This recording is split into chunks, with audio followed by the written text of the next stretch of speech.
السلام علیکم ورحمۃ اللہ وبرکاتہ، نحمده ونصلی علی رسولہ الکریم، اما بعد فاعوذ باللہ من الشیطان الرجیم، بسم اللہ الرحمن الرحیم، رب اشرح لی صدری ویسر لی امری واحلل عقدۃ من لسانی یفقہوا قولی۔ حج پروگرامز کے سلسلے میں آج ہم انشاءاللہ شاعر اللہ کی تعظیم اور ان میں سے خاص طور پر احرام کے احکام کے بارے میں پڑھیں گے۔ ارشاد باری تعالیٰ ہے، یا ایھا الذین آمنوا لا تحلوا شعائر اللہ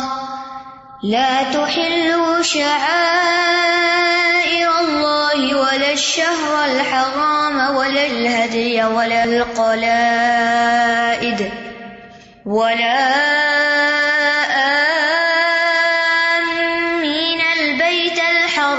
يبتغون فضلا من ربهم ورضوانا وإذا حللتم فاصطادوا ولا يجرمنكم شنآن قوم أن صدوكم عن المسجد الحرام أن تعتدوا وتعاونوا على البر والتقوى ولا تعاونوا على الإثم والعدوان واتقوا الله إن الله شديد العقاب۔ اے لوگو جو ایمان لائے ہو، اللہ کی نشانیوں کو بے حرمت مت کرو، اور نہ ہی حرمت والے مہینے کی، اور نہ قربانی کے جانوروں کی، اور نہ پٹے والے جانوروں کی، اور نہ بیت الحرام کا ارادہ کرنے والوں کی بے حرمتی کرو جو اپنے رب سے فضل اور رضامندی چاہتے ہیں۔ اور جب تم احرام کھول دو تو شکار کر سکتے ہو، اور کسی قوم کی دشمنی تمہیں ان سے زیادتی کرنے پر آمادہ نہ کرے کہ انہوں نے تمہیں مسجد حرام سے روکا تھا۔ اور نیکی اور تقویٰ پر باہم تعاون کرو، اور گناہ اور زیادتی پر ایک دوسرے سے تعاون نہ کرو، اور اللہ سے ڈرو، بے شک اللہ سخت سزا دینے والا ہے۔ اس آیت کریمہ میں اللہ سبحانہ وتعالیٰ نے اہل ایمان کو شاعر اللہ کی تعظیم کا حکم دیا ہے۔ شاعر اللہ کیا ہے؟ شاعر شاعرہ کی جمع ہے، شاعرہ نشانی کو کہتے ہیں۔ وہ تمام علامتیں، وہ تمام نشانات، وہ تمام چیزیں جس سے اسلام کا اظہار ہوتا ہو عمومی طور پر۔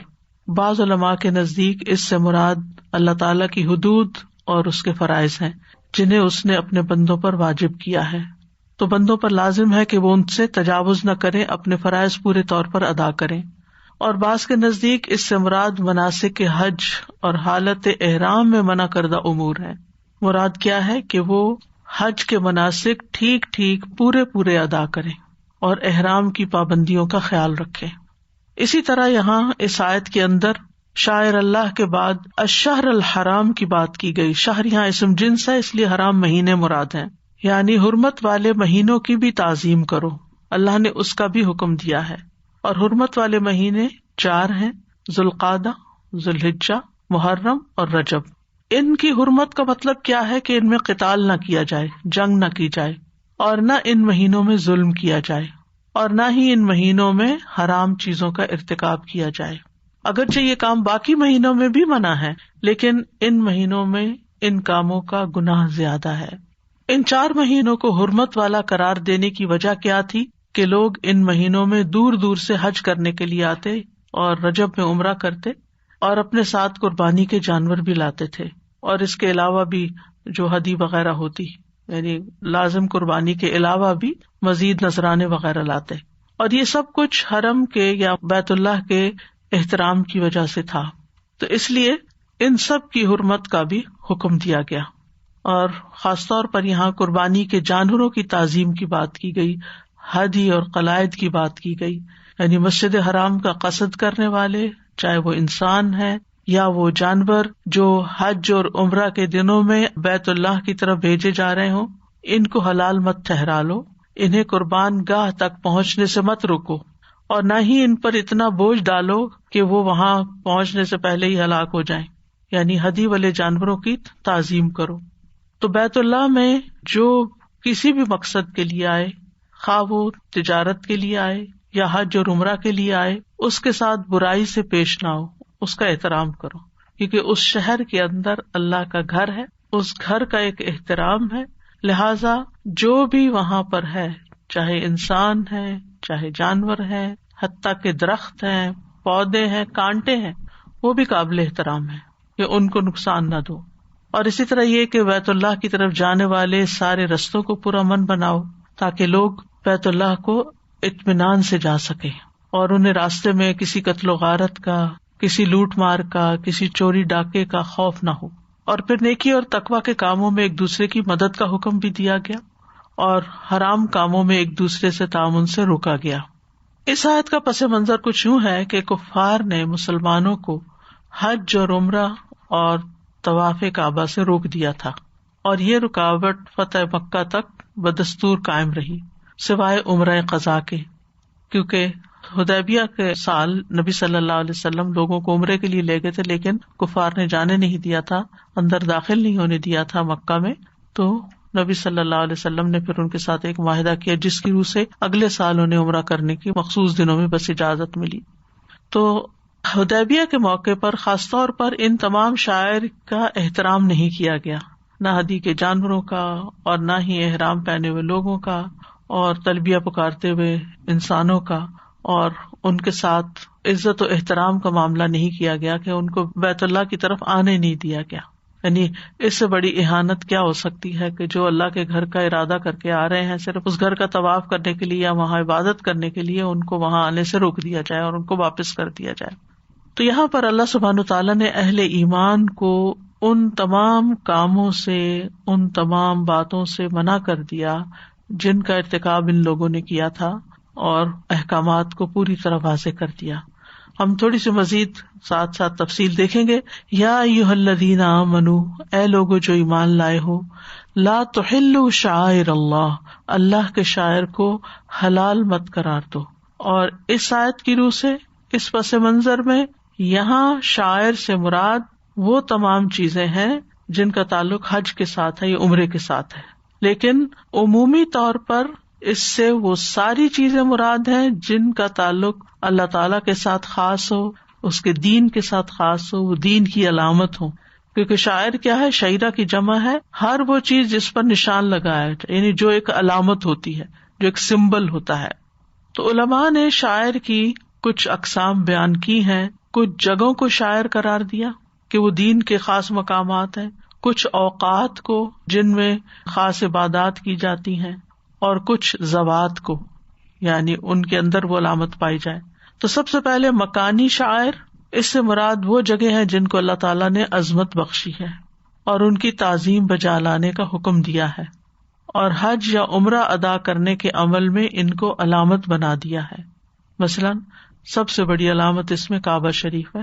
جعل اللہ الکعبۃ البیت الحرام، مسجد حرام ہے، یعنی کعبہ کے ارد گرد جتنی مسجد ہے. مقام ابراہیم ہے، صفا مروہ ہے، ان الصفا والمروۃ من شعائر اللہ.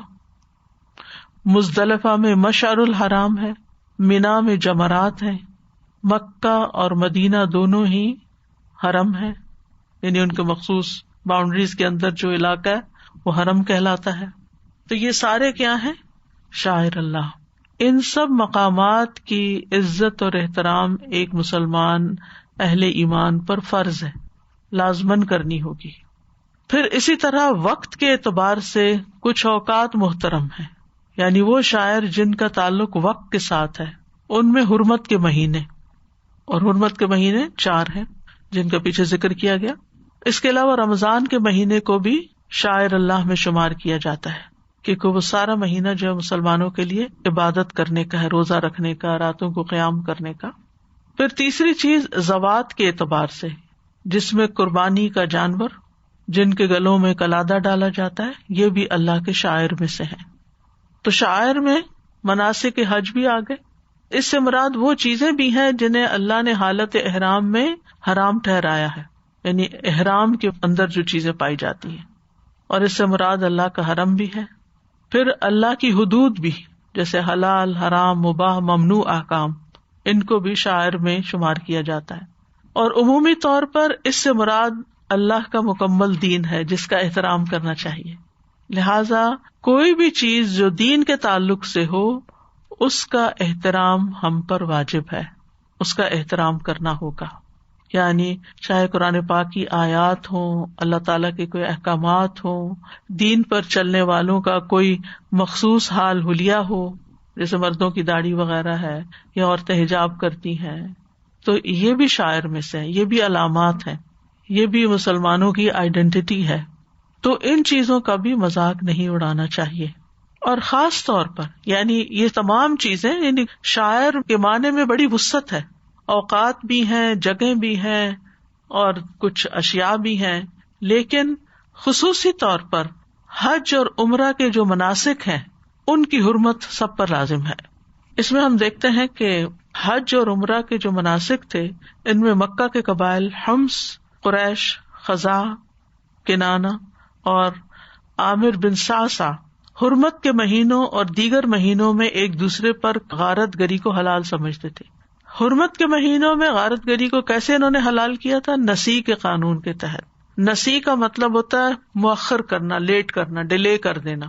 مثلاً اگر انہوں نے جنگ شروع کی ہوئی ہے اور بیچ میں رجب کا مہینہ آ گیا جو کہ حرمت والا مہینہ ہے، تو یہ کیا کرتے تھے؟ اس کو ڈیلے کر دیتے تھے. رجب کے بعد کیا آتا ہے؟ شعبان. تو وہ رجب کو شعبان قرار دے دیتے اور شعبان کو رجب بنا لیتے تاکہ اپنی منمانی کر سکیں. تو اس کو اللہ سبحانہ وتعالیٰ نے انما النسیء زیادۃ فی الکفر کہہ کے حرام قرار دے دیا. قرآن مجید میں اس کا ذکر آتا ہے کہ اس طرح نسی کا قانون جو تم نے بنا رکھا ہے، لیکن ان میں سے ایک قبیلہ مضر جو تھا وہ اس کا قائل نہیں تھا. یہی وجہ ہے کہ لوگوں کو اس بات کا شعور رہا کہ حج کے اصل مہینے کون سے ہیں. آپ دیکھیں کہ اگر آپ یہ ڈیلے کرتے ہیں اور کرتے چلے جاتے ہیں، چلے رجب چھوڑیں، اگر آپ ذوالقعدہ یا ذوالحجہ کو آپ محترم قرار دینے کی بجائے ان کو ڈیلے کر دیتے تو لوگوں کو تو حج ہی خراب ہو گیا. اسی لیے جب نبی صلی اللہ علیہ وسلم نے حجۃ الوداع کیا تھا تو آپ نے فرمایا تھا زمانہ گھوم گھام کر اپنی اصل پر آ گیا ہے. یعنی اب سے جو حج ہوگا وہ اپنے اصل مہینے اور اصل دن اور اصل وقت پر ہوگا. تو ان مناسک کے اندر چھیڑ چھاڑ نہیں کر سکتے، ان مہینوں کو آگے پیچھے نہیں کر سکتے، ان دنوں کو آگے پیچھے نہیں کر سکتے. مثلاً ایک بات عام طور پر عوام کرتے ہیں کہ اگر حج اور جمعہ ایک دن آ جائے تو بادشاہ پہ بڑی بھاری ہوتی ہے، اور بعض لوگ پھر اس طرح کی باتیں کرنے لگتے ہیں کہ انہوں نے چاند دیکھنے میں گڑبڑ کی ہے اور یہ ایک دن نہیں چاہتے لہٰذا انہوں نے آگے پیچھے کر دیا ہے. تو اللہ عالم کیا ہے یا نہیں کیا، ہمیں تو پھر اسی کو فالو کرنا ہوتا ہے جو بتایا جاتا ہے. لیکن چونکہ اہل ایمان میں بڑے چھوٹے ذمہ دار منتظمین سبھی شامل ہیں، تو سب کو کیا حکم دیا گیا کہ ان مناسک کا احترام کرنا ہے. یعنی آپ عرفہ کے دن کو یوم النحر نہیں بنا سکتے یا یوم النحر کو عرفہ نہیں بنا سکتے، آگے پیچھے نہیں کر سکتے، ان کا احترام کرنا ہوگا. اور اسی طرح جو بیت اللہ شریف ہے یا پھر صفا مروہ ہے یا باقی مقامات ہیں، ان کا بھی اپنا ایک احترام ہے. جب انسان اللہ تعالیٰ کے گھر میں داخل ہو، وہاں پر اندر داخل ہو تو شور شرابہ نہ کرے، گندگی نہ پھیلائے، ہنسی مذاق نہ کرے، ویڈیوز نہ بنائے اور اسکرین کے اوپر ادھر ادھر کی چیزیں نہ دیکھے، بلکہ اپنی ساری توجہ اس کام پر رکھے کہ وہ اللہ کے گھر جس مقصد کے لیے آیا ہے. اور اسی طرح اس کی پاکیزگی اور صفائی ستھرائی اور ان سب چیزوں کا بھی اہتمام کرے. اور خاص طور پر اگر احرام کی حالت میں ہے تو پھر تو اور بھی پابندیاں ہو جاتی ہیں کچھ. تو یہاں پر کیا حکم ہے؟ یا ایھا الذین آمنوا لا تحلوا شعائر اللہ، اے لوگو جو ایمان لائے ہو اللہ کے شعائر کو، اللہ کی نشانیوں کو حلال مت ٹھہراؤ. ولا الشہر الحرام، اور نہ حرام مہینوں کو. اور یہ حرام مہینے، ان کے بارے میں قرآن مجید میں سورۃ التوبہ میں آتا ہے ان عدۃ الشہور عند اللہ 12 شہرا فی کتاب اللہ یوم خلق السماوات والارض منها 4 حرم ذلک الدین القیم فلا تظلموا فیہن انفسکم. بے شک مہینوں کی گنتی اللہ کے نزدیک اللہ کی کتاب میں 12 مہینے ہیں جس دن اس نے آسمانوں اور زمین کو پیدا کیا، جب سے یہ مہینے بنائے گئے ہیں، یعنی وقت بھی جبھی سے تخلیق کیا گیا. ان میں سے 4 حرمت والے ہیں، یہی سیدھا دین ہے، سو ان میں اپنی جانوں پر ظلم نہ کرو. تو حرمت والے مہینوں کا احترام کیسے کہ اس میں ایک دوسرے پر ظلم کرنا بھی منع ہے اور اپنی جانوں پر ظلم بھی منع ہے. اپنی جانوں پر ظلم کیا ہے کہ انسان ان مہینوں میں گناہ کے کام کرے، اگرچہ وہ دوسرے مہینوں میں بھی منع ہے، لیکن ان مہینوں میں حرمت کی شدت بڑھ جاتی ہے اور جنگ وغیرہ بھی منع ہے. اور لیکن اگر کفار اس مہینے میں مسلمانوں پر حملہ کر دیتے ہیں تو دفاع کی اجازت ہے. اور ان مہینوں میں قتال کی حرمت قرآن مجید سے ثابت ہے. یسألونک عن الشہر الحرام قتال فیہ قل قتال فیہ کبیر. وہ تجھ سے حرمت والے مہینے کے متعلق اس میں لڑنے کے بارے میں پوچھتے ہیں، کہہ دیجیے اس میں لڑنا بہت برا ہے. تو مطلب یہ ہے کہ عام مہینوں کی نسبت حرمت والے مہینے میں کسی بھی قسم کا ظلم، زیادتی اور گناہ کا کام زیادہ بڑا ہے، زیادہ برا ہے. حرام مہینوں کے علاوہ کس کو حلال مت کرو، ولل ہدیہ، اور نہ ہدی کو. جو جانور مکہ میں قربانی کے لیے لے جائے جا رہے ہوں ان کی حرمت بھی پامال نہ کرو. جیسے پہلے میں نے بتایا تھا، ہدی ہدیت ان کی جمع ہے، وہ قربانی جو مکہ لے جائی جاتی ہے یا مکہ میں کی جاتی ہے. ہم اپنے گھروں میں عید الاضحیٰ میں جو قربانی کرتے ہیں وہ اضحیہ کہلاتی ہے. تو مراد ہے وہ اونٹ، گائیں، بکریاں، بھیڑیں وغیرہ جنہیں ذبح کرنے کے لیے مکہ لے جایا جاتا ہے. تو مطلب کیا ہے کہ ان کی بھی حرمت ہے، یعنی انہیں مکہ پہنچنے سے پہلے ہی راستے میں حلال نہ کر لو یا بیچ نہ ڈالو. یعنی تم نے انہیں ایک نظر کے طور پر مان لیا یا ایک مقصد کے لیے رکھ لیا کہ یہ اب ہم اللہ کے گھر لے جا رہے ہیں، اور راستے میں سوچا کہ چلو پارٹی کرتے ہیں اور ایک بکری ذبح کر لیتے ہیں. تو نہیں، وہ ان میں سے نہیں اب ذبح کر سکتے، چونکہ یہ آپ نے مقرر کر دیا، طے کر دیا کہ یہ قربانی وہیں جا کر ہوگی. پھر اسی طرح یہ تو اپنے آپ پر ہے، لیکن دوسرے لوگوں کو بتایا جا رہا ہے کہ جن جانوروں کو مکہ کی طرف لے جایا جا رہا ہو، احرام والے لوگ وہ لے کے جا رہے ہیں، تو ان کو لوٹنا مت، کیونکہ اس زمانے میں راستے میں چھینا جھپٹی ہو جاتی تھی. اچانک لوگ حملہ آور ہو جاتے قافلوں پر اور ساز و سامان اور بکریاں اور بھیڑیں اور سب کچھ لوٹ لاٹ کے لے جاتے. اس سے بھی منع کیا جا رہا ہے کہ ان کو چھیننا، ان کو چوری کر لینا، ان کو راستے میں روک دینا، آگے نہ جانے دینا، یہ سب منع ہے. تو ان کو مزید احترام کی خاطر، اگرچہ یہ بذات خود شاعر اللہ میں شامل ہے یہ سب چیزیں، لیکن ان کو پھر سے الگ الگ اسپیسیفکلی ان کے احترام اور ان کی خصوصیت کی وجہ سے ذکر کیا جا رہا ہے، یعنی ان کے مقام کو بڑا بتانے کی خاطر. اس سے آپ دیکھیں کہ جس چیز کی بھی نسبت اللہ سبحانہ تعالیٰ کی طرف ہو جاتی ہے، جس چیز کی نسبت اللہ سبحانہ تعالیٰ کے گھر کی طرف ہو جاتی ہے، اس چیز کا ایک احترام ہوتا ہے، اس چیز کا ایک مقام ہوتا ہے. جیسے قرآن مجید کا احترام ہم کیوں کرتے ہیں کہ یہ کلام اللہ ہے، اللہ کا کلام ہے، اس کو نیچے نہیں رکھنا، اس کو پیچھے نہیں رکھنا، اس کی کسی بھی طرح بے حرمتی نہیں ہونے دینی. بیت اللہ شریف کا احترام ہم کیوں کرتے ہیں؟ کیونکہ اس کو بیت اللہ کہا جاتا ہے کہ یہ اللہ کا گھر ہے. بیت عربی زبان میں 4 کونوں والے کمرے کو کہتے ہیں. اس سے یہ پتہ چلتا ہے کہ گھر ایک کمرے کا بھی ہو سکتا ہے، ضروری نہیں کہ گھر وہ ہو جس میں بہت سارے بیڈ رومز ہوں. اگر کسی کے پاس ایک کمرہ بھی ہے تو وہ اس کا گھر شمار ہوگا. تو بیت اللہ جو ہے وہ ایک کمرے پر مشتمل ہے، لیکن اس کا ادب ہے، احترام ہے کہ اس میں کوئی خلل نہیں ڈالنا چاہیے. پھر جو چیزیں اللہ کے گھر کے ساتھ منسوب ہیں، چاہے اس کے اوپر جو کپڑا لٹکا ہوا ہے اور اس کے ساتھ جو لوازمات ہیں، ان کا بھی ایک احترام ہے. ان کے جو محافظ ہیں ان کی بات سننا، جو سپاہی اور پولیس وہاں کھڑی ہوتی ہے یا جو انتظامیہ ہوتی ہے ان کے ساتھ لڑائی جھگڑا نہ کرنا، ان کا احترام کرنا، ان کی بات ماننا، یہ سارا کچھ اس میں شامل ہو جاتا ہے. آپ دیکھیے کہ اگر آپ قرآن مجید کی آیات کو صحیح طور پر سمجھ کر حج کرنے کے لیے جائیں تو پھر ہو ہی نہیں سکتا کہ آپ وہاں جا کر شاعر اللہ کی بے احترامی کریں کسی بھی طور پر. یعنی جب آپ کسی کا احترام کرتے ہیں تو آپ کی نگاہیں بھی جھک جاتی ہیں، آپ کے جسم کے اندر بھی ایک خم آ جاتا ہے.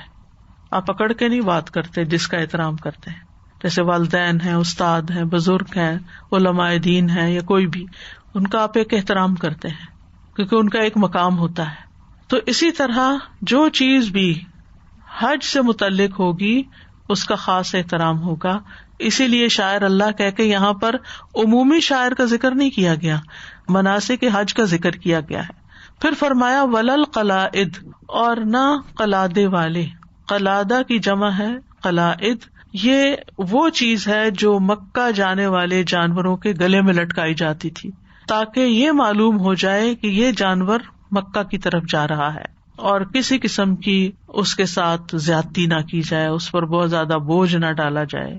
اس کا یہ مطلب نہیں کہ اس کا دودھ نہیں پی سکتے، اگر اونٹنی ہے اور دودھ دیتی ہے تو دودھ نہیں پی سکتے، یہ نہیں مطلب. یعنی ہمارا دین غیر فطری نہیں ہے کہ آپ بالکل ایک دوسری ایکسٹریم پہ چلے جائیں، لیکن ان کے بال اتار کے بیچنا یا ان کو وقت سے پہلے ذبح کرنا یا ان کے ساتھ کسی قسم کی سختی اور زیادتی کرنا یا ضرورت سے زیادہ کام لینا یا ان کو بھوکا پیاسا رکھنا یا ان کو بیچ دینا، ان چیزوں کی اجازت نہیں ہے. یعنی کسی قسم کی برائی کے ساتھ یا خرابی کے ساتھ ان کے ساتھ پیش نہیں آنا. اور یہاں بھی کلادے والے جانوروں کو خاص طور پر اس لیے ذکر کیا گیا کہ ان کا ثواب بہت زیادہ ہوتا ہے. یعنی جب آپ کسی جانور کے گلے میں وہ ڈال دیتے ہیں کہ یہ اللہ کے گھر کی طرف جا رہا ہے، تو جو جانور وہاں جا کے قربان کیا جائے گا اس کے قربان کرنے کا ثواب کئی گنا زیادہ بڑھ جائے گا، لہذا اس کا بھی ایک احترام ہے.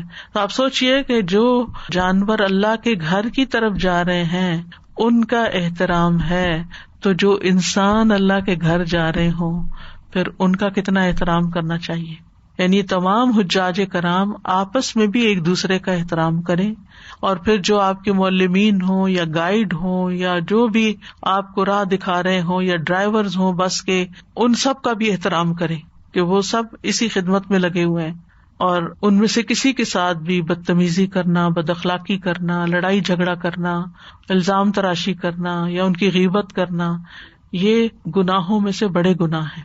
یعنی عام دنوں میں بھی یہ کام نہیں کر سکتے آپ کسی کے ساتھ بے وجہ لڑائی جھگڑا کریں، لیکن ان مواقع پر تو خاص طور پر منع ہے. پھر اسی طرح کلادے کے علاوہ جو جانور جاتے تھے حرم کی طرف، ان کو لے جانے سے پہلے یا ان کی کوہان پر چیرا لگاتے تھے، جو کٹ سا لگتا اسے خون نکلتا، یعنی پہچان کے طور پر کہ یہ حرم کی طرف جانور جا رہے ہیں. یا پھر ان کی پشت پر کٹ لگاتے اور جو خون نکلتا وہ جسم پر پیچھے مل دیتے تھے تاکہ جو بھی پیچھے سے آئے دیکھے اور وہ خون لگا ہوا جانوروں کے اوپر دیکھے تو اس کو پتا چل جائے کہ یہ حرم کی طرف جا رہے ہیں اور ان کے ساتھ کسی قسم کی کوئی زیادتی نہیں کرنی. پھر فرمایا ولا آمین البیت الحرام، اور نہ بیت الحرام کا قصد کرنے والوں کو، یعنی حجاج کرام، ان کا بھی احترام کرنا ہے، ان کو بھی روکنا نہیں ہے. اور اس میں صرف حجاج کرام نہیں بلکہ جو لوگ بھی بیت اللہ کی طرف، مکہ کی طرف جا رہے ہوتے ہیں، چاہے وہ بزنس کے لیے جا رہے ہوں، حاجیوں کو کھانا فراہم کرنے کے لیے جا رہے ہیں یا پانی لے جا رہے ہیں یا اور خدمتوں پر مامور ہیں، ان سب کا بھی احترام لازم ہے. یعنی احرام والے تو نمایاں ہیں، لیکن کچھ لوگ احرام میں نہیں ہوتے، وہ کچھ اور کام وہاں کر رہے ہوتے ہیں. اگر وہ کام نہ کریں تو حجاج کیسے وہاں رہ سکتے ہیں؟ تو ان کا بھی احترام، یعنی حج اور عمرہ اور بیت اللہ کا طواف کرنے والے اور باقی عبادات کرنے والے، وہاں بیٹھ کے قرآن پڑھنے والے یا ذکر اذکار کرنے والے یا اعتکاف کرنے والے، یہ تمام جو ہیں یہ محترم ہے. لیکن ہم دیکھتے ہیں کہ حدیبیہ کے موقع پر کفار نے مسلمانوں کو بیت الحرام سے روک دیا تھا. اچھا، یہاں یہ جو لفظ آمین ہے نا، یہ آمین نہیں ہے. آمین کو لفظ قرآن کا حصہ نہیں ہے جو ہم سورۃ الفاتحہ کے بعد پڑھتے ہیں. وہ پڑھنا چاہیے، وہ سنت سے ثابت ہے، لیکن بعض لوگ اس کو بھی آمین پڑھ دیتے ہیں، جس کا مطلب ارادہ کرنے والے، اما یا امو سے قصد کرنے والے. آمین کا مطلب ہوتا ہے اللہ ہماری دعا قبول کر لے.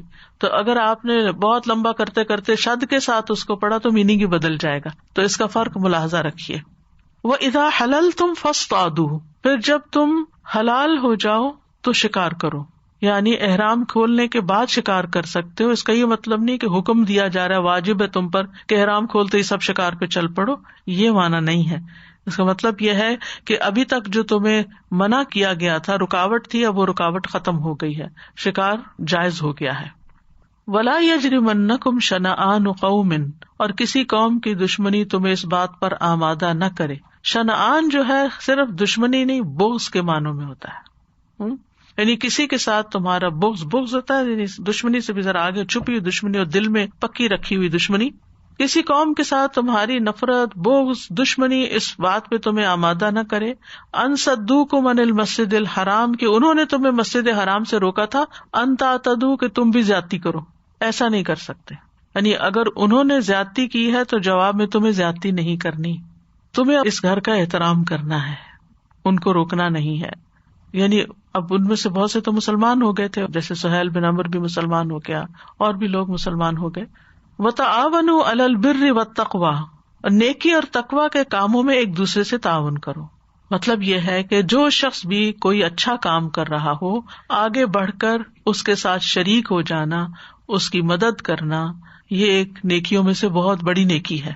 اور خاص طور پر جب اجتماعی سفر ہوتے ہیں تو اس میں کچھ لوگ صحت مند ہوتے ہیں، کچھ کمزور ہوتے ہیں، کچھ اپنا سامان صحیح سے اٹھا سکتے ہیں، کوئی نہیں اٹھا سکتے. یعنی حج کے دوران بھی اور ویسے بھی مسلمانوں کے اندر یہ اسپرٹ ہونی چاہیے کہ وہ ایک دوسرے کے ساتھ تعاون کریں، ایک دوسرے کی مدد کریں، ایک دوسرے کے کام آئیں، ایک دوسرے کو سپورٹ کریں، ایک دوسرے کو انکریج کریں، ایک دوسرے کا حوصلہ بڑھائیں. علی البر والتقوی، بر اور تقوی پر. بر نیکی کو کہتے ہیں اور تقوی بھی اللہ کے ڈر کو کہتے ہیں. جب یہ لفظ الگ الگ آتے ہیں تو ان کے معنی الگ ہو جاتے ہیں، لیکن جب یہ اکٹھے ایک آیت میں آئے ہیں تو پھر بر سے مراد کرنے کے کام اور تقوی سے مراد وہ چیزیں جن سے بچنا چاہیے. مطلب یہ ہے کہ نیکی کا کام کوئی بھی کرے گا، مسلمان کرے گا، نان مسلم کرے گا، تو تمہیں ان کے ساتھ تعاون کرنا چاہیے. یعنی اس زمانے میں تو کافر و مشرک بھی حج اور عمرے کو جاتے تھے، یعنی اگر وہ جا رہے ہیں تو ان کے ساتھ تم تعاون کرو. اب تو خیر روک دیا گیا. وتعاونوا علی البر والتقوی ایک عام وصیت بھی ہے، یعنی صرف حج اور عمرے سے متعلق نہیں بلکہ عام دنوں میں بھی یہ کام کرنا چاہیے. جو حج پہ جائیں اور جو نہ جائیں وہ سب اس کا لحاظ رکھیں. تو بر سے مراد تمام واجب اور مستحب افعال نیکی کے کام ہے، اور تقوی سے مراد حرام چیزوں کو چھوڑ دینا ہے یہاں. اور بر جو ہے اس کا دائرہ بہت وسیع ہے، ہر طرح کی چھوٹی بڑی نیکی، چاہے زبان سے ہو، چاہے عمل سے ہو، چاہے اشارے سے ہو، چاہے مال سے ہو، چاہے جسمانی خدمت سے ہو، کسی بھی طرح کی نیکی کا کوئی کام، کسی کی مدد کا کام.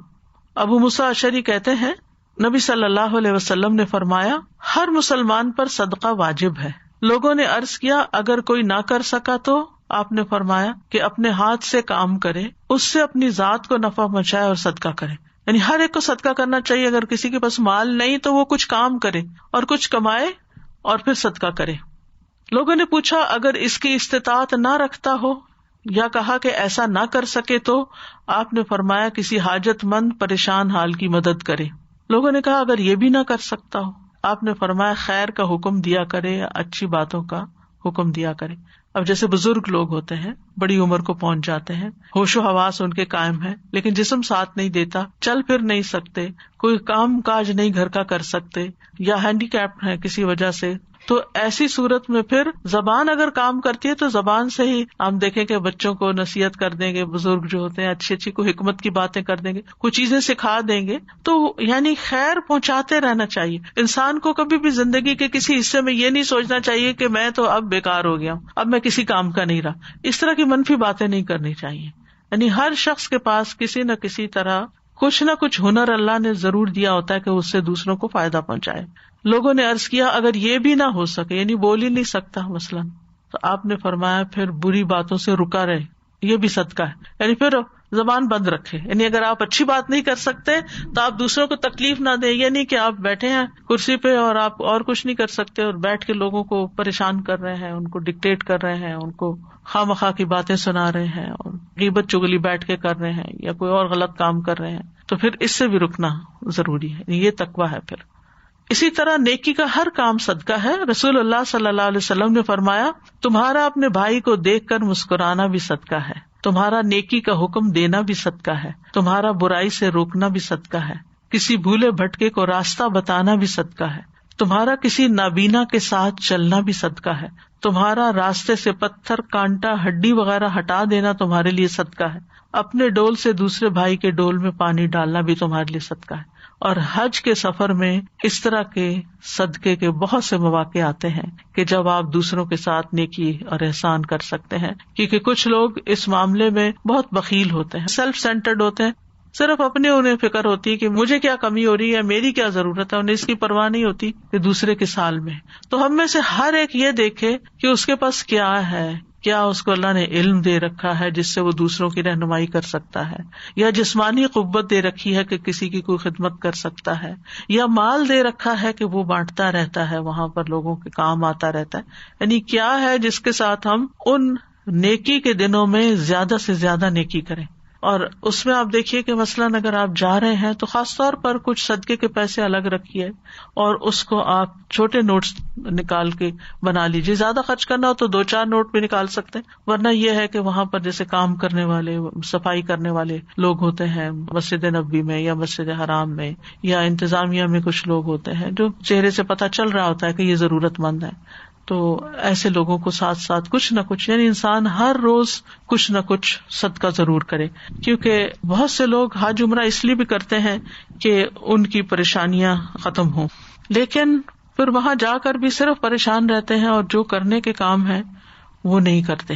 تو اگر آپ چاہتے ہیں کہ آپ کا حج عمرہ بہترین ہو جائے, زیادہ نیکی کما کے آئیں, تو اس میں صرف ریچولس کو نہ ادا کریں, اچھا یہ ہو گیا چیک لسٹ بس بنا لی اور صرف اس پہ فوکس ہے, بلکہ کچھ اعمال ایسے ضرور کریں وہاں پر بھی اور عام زندگی میں بھی جو صرف اور صرف اللہ کو پتا ہو, خالصتاً اللہ کی رضا کے لیے. آپ کسی کو کچھ دے رہے ہیں تو دائیں ہاتھ سے دے تو بائیں کو بھی پتا نہ چلے کہ کچھ کیا ہے, یعنی اجتماعی طور پر پھر ہر چیز سب کے سامنے آنے لگتی ہے نا. تو پھر جو بھی انسان کی زندگی میں مصیبت ہے یا تکلیف ہے تو وہ اس تکلیف کے وقت اللہ تعالیٰ کو اس نیکی کا واسطہ دے سکتا ہے جو اس نے چھپ کر صرف اللہ کے لیے کی تھی. جیسے غار والے ہیں, تو غار کے اتنے بڑا پتھر جو تھا وہ ہٹ گیا جب انہوں نے اپنی خالص اللہ کے لیے کی ہوئی نیکی کا واسطہ دیا, وسیلہ بنایا. تو ہم سب کو بھی اگر ہم چاہتے ہیں کہ ہماری زندگیوں سے پریشانیاں دور ہوں تو ہمیں کچھ ایسے کام ضرور کرنے چاہیے جو صرف ہمارے اور اللہ کے بیچ میں ایک راز ہو, اس کا ہمارے علاوہ کسی کو بھی نہ پتا ہو. قیامت کے دن عرش الہی کے سائے تلے ہوں گے وہ لوگ جن میں سے ایک وہ شخص ہے کہ جو دائیں ہاتھ سے دیتا ہے تو بائیں کو بھی پتا نہیں چلتا, یعنی وہ اپنے آپ سے بھی ایک طرح سے چھپا کے نیکی کر رہا ہوتا ہے, کسی سے بھی اس کا تذکرہ نہیں کرتا اور صرف اللہ کی رضا کے لیے کر رہا ہوتا ہے. کوئی نہیں جانتا کہ اس نے کیا کیا. تو قیامت کے دن پھر اس کی جزا بھی تو یہی ہوگی نا کہ کوئی شخص نہیں جانتا کہ اللہ نے آنکھوں کی ٹھنڈک کا کیسا سامان اس کے لیے چھپا کے رکھا ہوا ہے. تو چھپی نیکیوں کا اپنا ہی ایک مقام ہے, چھپی نیکیوں کی ایک تاثیر ہے. لہذا اگر آپ حج عمرے کے لیے جا رہے ہیں کہ آپ کا کوئی مسئلہ حل ہو جائے, کوئی دعائیں وہاں قبول ہوں, تو دعائیں قبول کرنے کے لیے پھر کوئی نیکیوں کے ایکسٹرا کام بھی کریں, کوئی ایکسٹرا نوافل, کوئی ایکسٹرا طواف, کوئی ایکسٹرا صدقہ خیرات. اور حج پر بھی ہر روز ضرور صدقہ کریں. بعض لوگوں کی عادت ہوتی ہے وہ ہر نماز کے ساتھ صدقہ کرتے ہیں.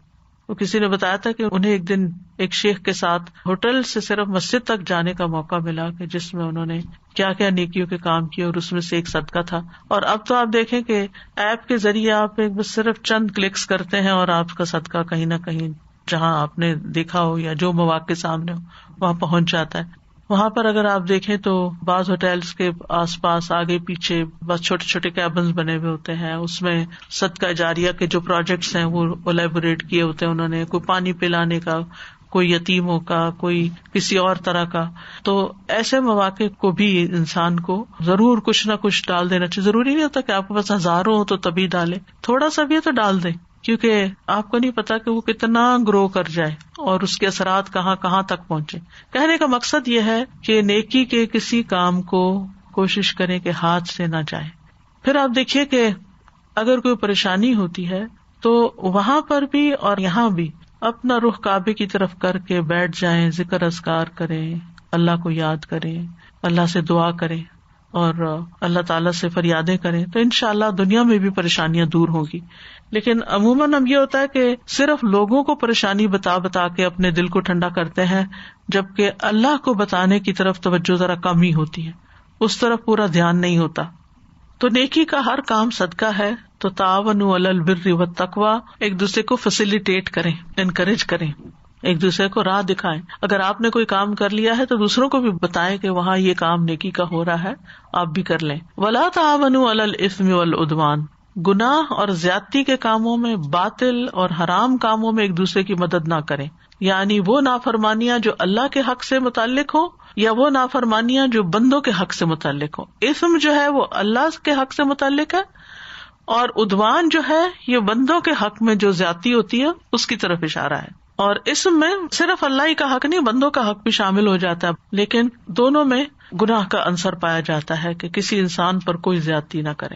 اور تعاون نہ کریں. خاص طور پر کوئی ظلم کر رہا ہو, کوئی غلط بات کر رہا ہو تو اس کو انکریج نہ کریں, اس کو روکیں. بلکہ رسول اللہ صلی اللہ علیہ وسلم نے فرمایا اپنے بھائی کی مدد کرو خواہ وہ ظالم ہو یا مظلوم ہو.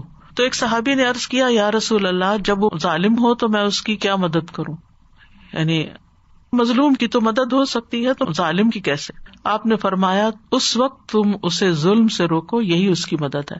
یعنی بعض لوگ غصے میں آ کے گالی گلوچ دوسرے کو شروع کر دیتے ہیں, وہ ظلم کر رہے ہوتے ہیں, یا یہ کہ وہ ایک دوسرے کا حق مار رہے ہوتے ہیں, کوئی کسی کی جگہ لے رہے ہوتے ہیں, یا کوئی اور مثلاً آپ کے ساتھ کسی نے جائے نماز بچھائی ہوئی ہے اور کوئی چلا گیا ہے, واش روم گیا ہے یا پانی لینے گیا اور کوئی اور آ کے بیٹھنے لگا, تو یہ زیادتی کی بات ہے نا. کسی اور کی جگہ تھی, وہ تھوڑی دیر کے لیے اٹھ کے گیا ہے, واپس آ کر اسی کا بیٹھنا حق ہے, تو آپ اس کو روک سکتے ہیں کہ یہ کسی کی جگہ ہے, یہاں نہ بیٹھے. تو یہ بھی یعنی اسی طرح کے کاموں میں آتا ہے. اور اسی طرح لانگ ٹرم بھی کسی ظالم کا ساتھ نہیں دینا چاہیے. جیسے کوئی ناحق مقدمہ کیے ہوئے ہے کسی پر, یا ناحق کسی کی جائیداد پہ قبضہ کیے ہوئے ہے اور آپ اس کو سپورٹ کر رہے ہیں, تو رسول اللہ صلی اللہ علیہ وسلم نے فرمایا جو شخص کسی ناحق مقدمے میں کسی کی مدد کرے, چاہے کوئی وکیل ہے یا ویسے ہی کوئی مددگار ہے, وہ تب تک اللہ کی ناراضگی میں رہتا ہے جب تک اسے چھوڑ نہ دے. یہ عام زندگی میں بھی اور حج کے موقع پر بھی. واتقوا اللہ ان اللہ شدید العقاب, اور اللہ سے ڈرو بے شک اللہ سخت سزا والا ہے.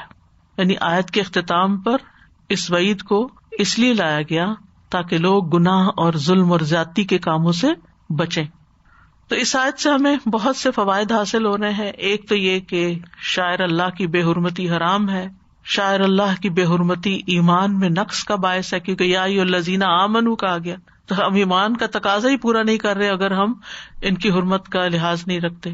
پھر شاعر اللہ کی تعظیم دراصل ان کی اللہ کی طرف نسبت کی وجہ سے ہے. یعنی ان کو کیوں محترم قرار دیا گیا کہ ان کا اللہ کے ساتھ تعلق ہے, اور جس کا بھی اللہ سبحانہ تعالیٰ کے ساتھ تعلق ہو, چاہے وہ کوئی انسان ہو چاہے وہ کوئی چیز ہو, ان سب کا احترام لازم ہے.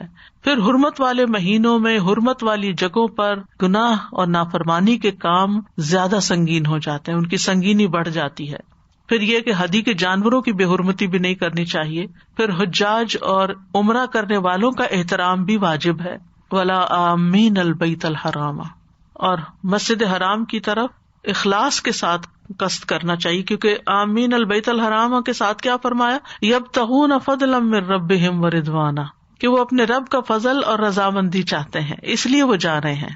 تو فضل دنیا میں بھی اور اللہ کا فضل آخرت میں بھی چاہتے ہیں, اور رضوان دنیا میں بھی اللہ کی رضا حاصل ہو اور خاص طور پر آخرت میں. اور رضوان کو رضوان بھی پڑھا جاتا ہے. اس آیت سے بھی پتہ چلتا ہے کہ ظلم کرنا کسی صورت میں جائز نہیں, اگرچہ کوئی قابل نفرت انسان ہی کیوں نہ ہو. یعنی جس سے آپ کو بہت نفرت ہے, ہو جاتا ہے نا, دشمنیاں ہو جاتی ہیں یا کوئی زیادتیاں کر دیتے ہیں ایک دوسرے پر, تو آپ کے دل سے وہ زیادتی جاتی نہیں, آپ معاف بھی کر دیتے ہیں, لیکن آپ کا دل خفا رہتا ہے اس شخص کی طرف. اب یہ نہیں کہ کئی موقع آیا اس سے بدلہ لینے کا تو انسان ناحق کسی کو ساتھ دے کے اس کو ٹارچر پہنچے, اس سے بچنے کی ضرورت ہے. اور پھر گناہ اور زیادتی کے کسی بھی کام پر تعاون منع ہے. تو ان ساری باتوں کے خلاصے میں ایک عمومی زندگی کے قاعدے کے طور پر کچھ چیزوں کا ذکر کروں گی کہ ہمیں اللہ کی محترم چیزوں, اللہ کی طرف جن چیزوں کی نسبت ہے ان کی تعظیم کرنا, ان کا مقام مرتبہ پہچاننا جو ہے یہ ہمارے دین کا حصہ ہے, یہ لازم ہے اور یہ واجب ہے. یعنی جس چیز کی نسبت اللہ کی طرف ہو, جیسے اللہ تعالیٰ کا احترام واجب ہے, اللہ کے رسول کا واجب ہے, اللہ کی کتاب کا واجب, اللہ کے گھر کا واجب ہے, اسی طرح جو چیزیں بھی اللہ کی طرف منسوب کی جاتی ہیں ان کا احترام واجب ہے. قرآن مجید میں آتا ہے وَمَن يُعَظِّمْ حُرُمَاتِ اللَّهِ فَهُوَ خَيْرٌ لَهُ عِندَ رَبِّهِ, کہ جو شخص اللہ کی حرام کردہ چیزوں کی تعظیم کرتا ہے وہ اس کے رب کے نزدیک اس کے لیے بہتر ہے.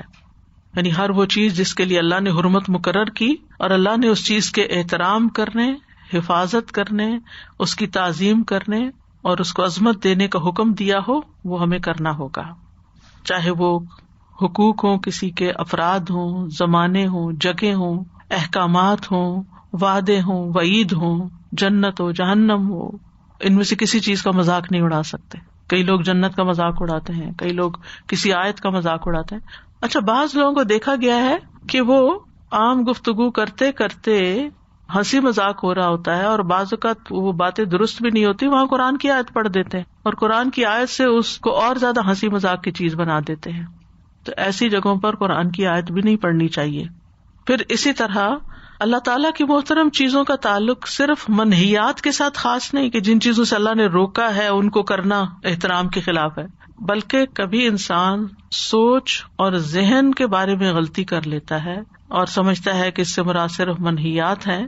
اس میں احکامات بھی شامل ہیں، زمانے اور افراد بھی شامل ہیں. مثلاً رمضان کے مہینے کی حرمت کس وجہ سے؟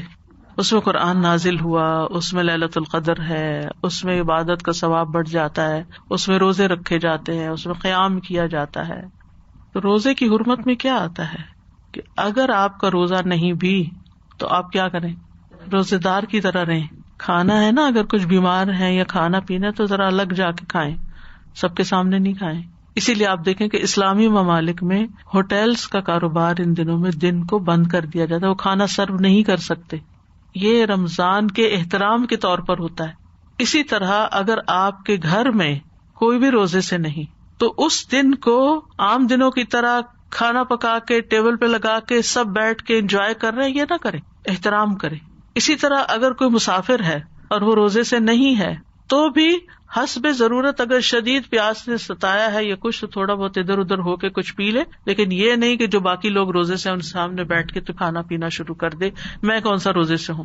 اسی طرح حیض والی عورتیں ہیں یا دودھ پلانے والی عورتیں ہیں، اب گھر میں چھوٹے بچے بھی ہیں، کچھ نے روزہ رکھا ہوا ہے کچھ نے نہیں رکھا ہوا، اب وہ ماں بیٹھ کے سب کے سامنے کھا پی رہی ہے تو بچوں کے دل سے تو احترام نکل جائے گا، تو یہ نہیں کر سکتے.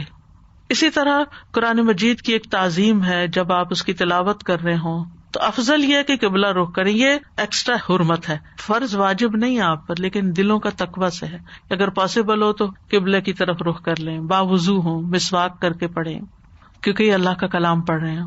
امام مالک حدیث کی تعلیم کے وقت بھی بہت صفائی ستھرائی کا اہتمام کیا کرتے تھے، ہر روز نیا لباس پہنتے تھے. ان کو اللہ نے دیا اتنا تھا، ان کے شاگرد دنیا بھر میں پھیلے ہوئے تھے اور وہ ہر روز ایک جوڑا صدقہ کر دیتے تھے اور ایک نیا جوڑا پہن لیتے تھے اور خوشبو لگاتے تھے اور پورے احترام کے ساتھ سج بن کے وہ حدیث کی مجلس میں بیٹھتے تھے اور کسی قسم کی کوئی مجلس کے اندر ناپاکی اور گندگی اور یہ کوئی ایسی چیز کی اجازت نہیں تھی.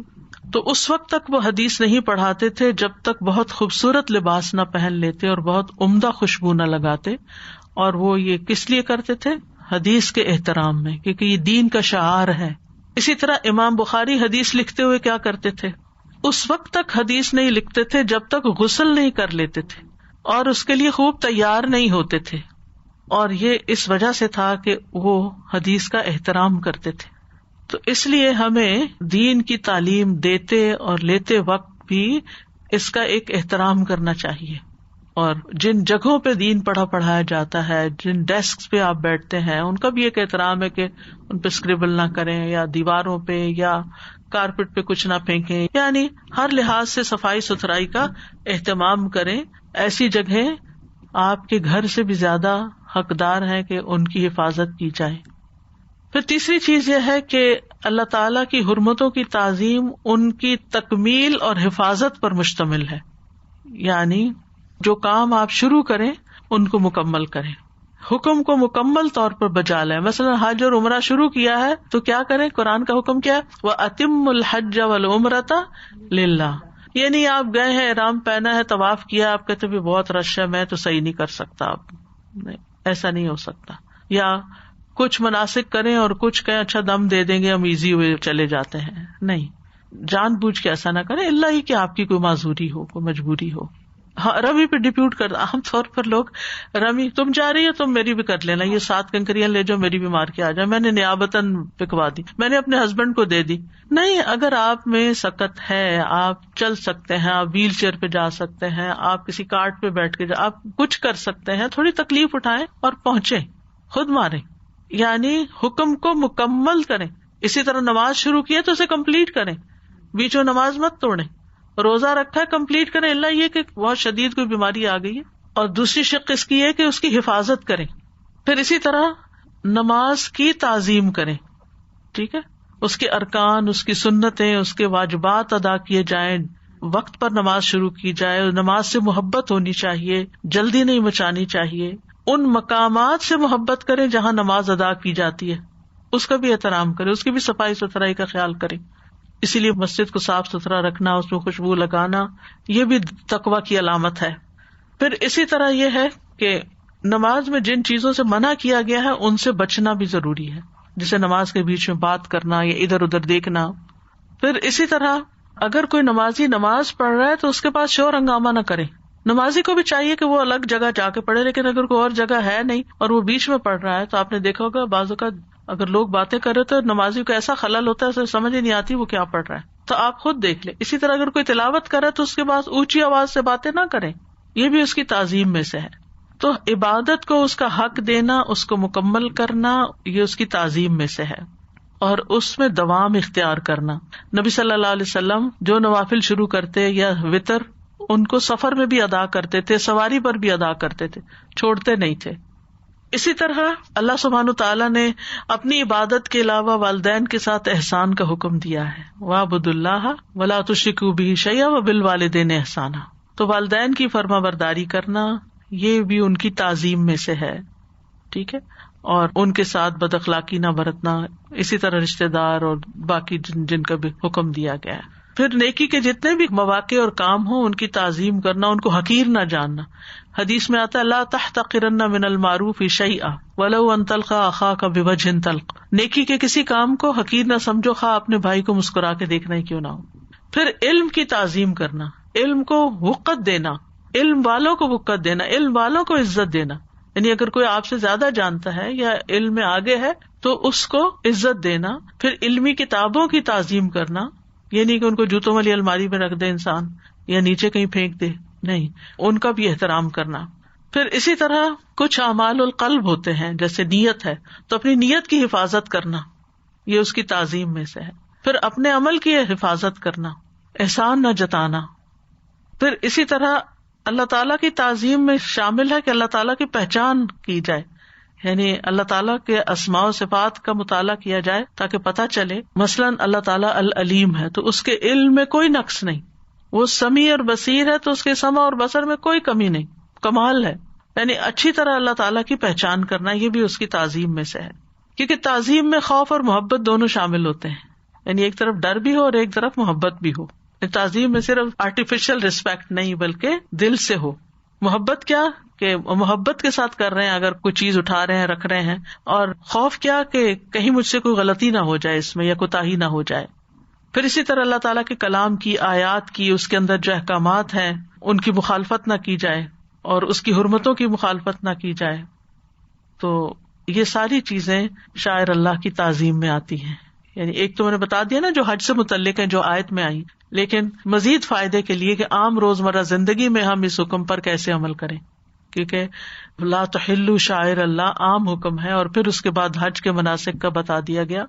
آج پڑھ کے ایسا لگ رہا ہے جیسے ہمارے دین میں جو ادب کا ایک مقام ہے اور جو ایک احترام ہے کتنا ایویڈنٹ ہے نا. اور یہ کہ بعض دفعہ جیسے حج کتنی بڑی ایک عبادت ہے، واقعی ایسا لگتا ہے ایک فرض شعوری ادا کرنے جا رہے ہیں، کیونکہ باقی چیزیں شاید ہم کر لیتے ہیں اور سیکھ لیتے ہیں بچپن سے، لیکن یہ مینٹلی بھی تیار ہوتے ہیں، فائنینشیل بھی پریپیئر ہوتے ہیں، جسمانی طور پہ بھی اپنے آپ کو ریڈی کرتے ہیں. اور سبحان اللہ وہ ادا کر نہیں سکتے جب تک کہ ڈے ٹو ڈے بیسس پہ ہم اس کے لیے تیار نہ ہوں یا وہ ہمارے اندر روح نہ ہو. جی وہ وہاں جا کے ہو نہیں پاتا. آپ بتا رہے تھے نا جیسے پرٹیکولرلی یہ سب آیا ہے کہ شاعر اللہ کا، پھر شاعر الحرام، ہدیہ، قلائد، اور پھر آمین، کہ اس میں ایسا لگ رہا ہے جیسے ہم سب وقف ہو گئے اللہ تعالیٰ کی راہ میں، یعنی کہ وی آر جسٹ انویسٹڈ فی سبیل اللہ. اور we have to really understand کہ کیا اس کے پھر حقوق ہیں یا کیا اس کے اس کو بفٹنگ ہے. اینڈ تقویٰ کا بھی ایسا ہی تھا جیسے آپ نیکی کا اس کو کہتے کہ واقعی وہ بھی زندگی میں انسان جب تک کہ ڈے ٹو ڈے بیسس میں اپنے اندر انکلکیٹ نہیں کر لیتا دین وہ وہاں بھی پھر مینیفیسٹ نہیں کر پاتا بعض دفعہ. تو اللہ تعالیٰ ہم سب کو کہا گیا نا زاد راہ کے طور پہ تقویٰ لے جاؤ، تو پہلے گھر میں کہیں ہوگا تو پھر ساتھ لے جائیں گے نا. اگر اپنی روزمرہ کی زندگی میں نہیں تو ساتھ کیسے لے جائیں گے. استاذہ جی یہ اجتماعی سفر اور اس کے ساتھ تعاون جو تھا یہ بہت مجھے کلک کر رہا تھا کہ یہ لائک اے ٹیم ورک. ہم وہاں پہ بھی ہوتے ہیں نا تو ایک دوسرے کو کام دے رہے ہوتے ہیں کہ تم یہ کر لو، یا ہماری اپنی تو کوئی گھر نہیں ہوتا وہاں پہ یا اپنی کوئی جگہ نہیں ہوتی. سیم گوز ایوری ویئر جہاں بھی ہم کام کر رہے ہوتے ہیں, جہاں اللہ کی خاطر کام کر رہے ہوتے ہیں, تو ہم اجتماعی کام کرتے ہیں. مثلاً جیسے صفائی کا جیسے آپ نے کہا, یا کوئی بھی کام جو ہم آس پاس کریں, جیسے مسجد میں ہیں, حرم میں ہیں, تو ہم کسی کو کہتے ہیں تم یہ پکڑ لو, تمہارے سامنے یہ ہے, یہ اٹھا لو, اکٹھا کر کے کہیں ڈال دو. تو اس کا بھی ایک احترام ہوتا ہے کہ ایک دوسرے کو جو آپ وتواصوا بالحق کے وتواصوا بالصبر کر رہے ہوتے ہیں, کہ کئی دفعہ آپ صبر بس اس میں یہ کہ ہمارے انداز میں بہت حکمت کی ضرورت ہے.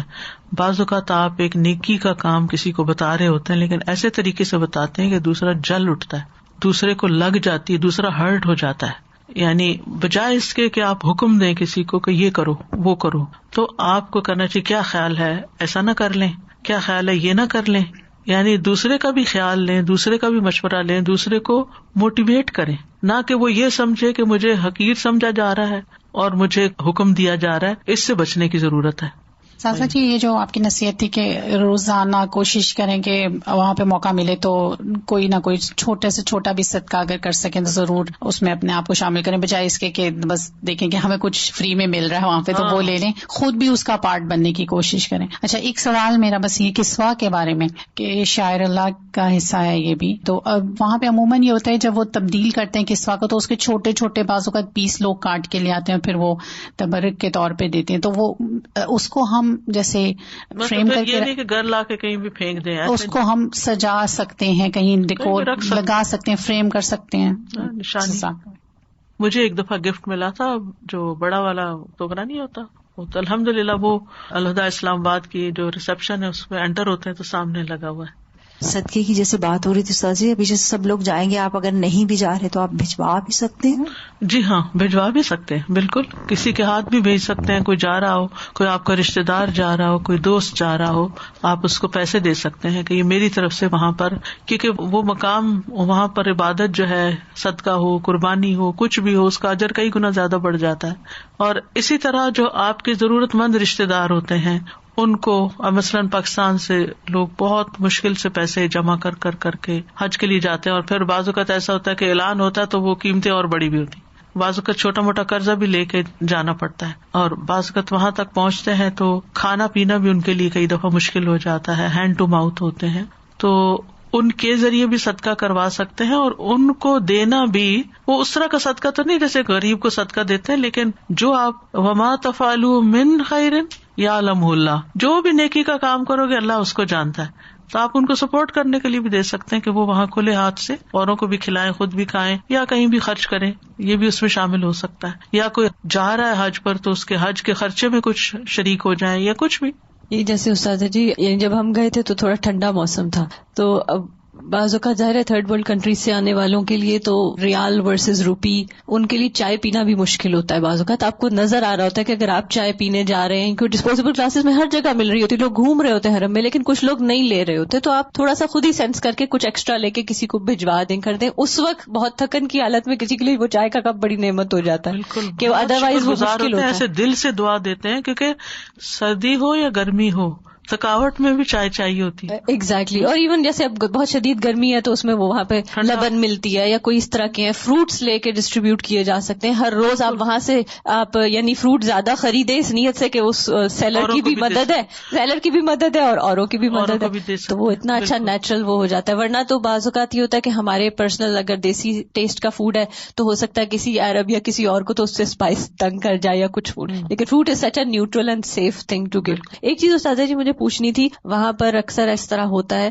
کہ کوئی نہ کوئی حضرات ہمارے اپنے بیک ہوم کے کہ وہ مانگنا یا کوئی اس طرح کی چیزیں شروع کرتے ہیں, پھر کچھ مرد حضرات تو وہ ان کو پھر دھمکی دینے لگتے ہیں کہ میں ابھی شرطا کو بلاتا ہوں, یہ چیز یہاں نہ کرو, یہ تھنگز لائک دیٹ. تو اس بارے میں یعنی میں ہمیشہ کہتی ہوں کہ فارگیو کر دیں, چھوڑیں. ہاں, ایک عمومی سی بات ہے, اما السائل فلا تنہر, آپ کچھ دے سکتے ہیں دے دیں, نہیں دے سکتے خاموشی اختیار کریں, تو آپ سین نہ کریٹ کریں, لیکن سین نہ کریٹ کریں, اور نہ ہی آپ کے اوپر ذمہ داری ہے کہ آپ جا کے کسی کو انفارم کریں یا اسے پکڑوائیں. ایگزیکٹلی. یہ چیز وہ کوئی ایسا گناہ نہیں کر رہا کہ جو قابل فوجداری جرم ہو یا کچھ. جی اور ایون وہ وہاں پر ہے نا کہ جیسے سعودی گورنمنٹ کی طرف سے مسجد نبوی کے باہر یا شاید حرم کے قریب بھی وہ جو چھوٹے چھوٹے لے کے بیٹھ جاتے ہیں رومال بچھا کے سسی سسی چیزیں بیچ رہے ہوتے ہیں. اب دے ناٹ الاؤڈ ٹو. تو ہوتا کیا ہے کہ وہ جو نماز کا امیڈیٹ ٹائم پہلے اور بعد کا اتنے رش میں وہ لوگ آ کے فٹافٹ بچھاتے ہیں اور اس کے بعد جتنی دیر میں پولیس آ رہی ہوتی ہے وہ لوگ اٹھ کے بھاگ رہے ہوتے ہیں. تو اس میں بھی میں نے بعض اوقات بعض لوگوں کو دیکھا کہ یعنی وہی ایک شاید لا علمی یا نادانی یا وہ ایک ہمارا ایک جو موب مینٹالٹی ہوتی ہے کہ بلا وجہ آپ کا کوئی کنسرن نہیں ہے, آپ ان کو دھمکا رہے ہیں, وہ اللہ کے گھر بیٹھ کے ایسے کر رہے ہو دس دیٹ